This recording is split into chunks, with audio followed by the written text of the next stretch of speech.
Canada strikes back. How Ottawa's tariff cuts hit GM and Stellantis. Hard hook. For years, U.S. automakers enjoyed a smooth ride across the border, shipping thousands of vehicles into Canada, tariff-free. But this week, that ride hit a major speed bump. A harsh wake-up call for Detroit giants.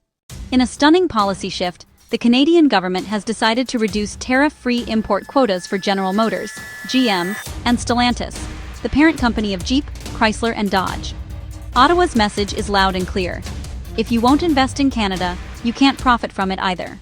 The reason behind the decision. Both automakers have been scaling back their production in Canada, moving assembly lines to the United States and Mexico, despite earlier commitments to maintain investment and jobs in Canadian plants.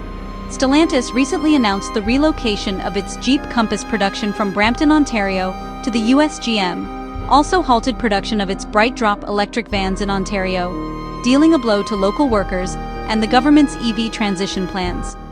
As a result, Ottawa has now cut Stellantis' tariff-free quota by nearly 50%, reduced GM's quota by about 24%. These cuts mean both companies will now pay millions of dollars in additional import duties unless they restore domestic investment. What it means for the auto industry. This move marks a dramatic shift in North American auto policy. For decades, the US, Canada, and Mexico have operated under the CUSMA, formerly NAFTA framework, allowing cross-border trade in vehicles and parts with minimal barriers. However, Canada's decision signals growing frustration with US automakers that take advantage of tariff benefits while exporting jobs.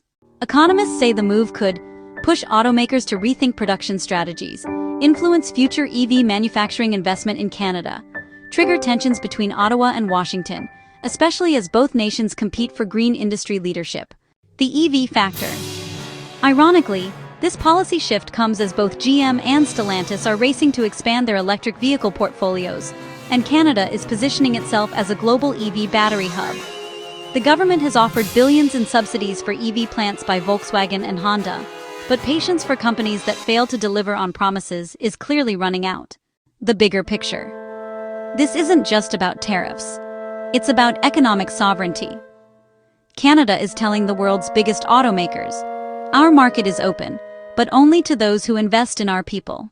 As the global supply chain resets and countries compete to secure high-tech jobs, Ottawa's decision may be the first sign of a new, tougher era in North American trade politics. Conclusion. GM and Stellantis may soon realize that tariff-free privileges are no longer guaranteed. In the new global economy, loyalty to local workers and industries might just be the most valuable currency.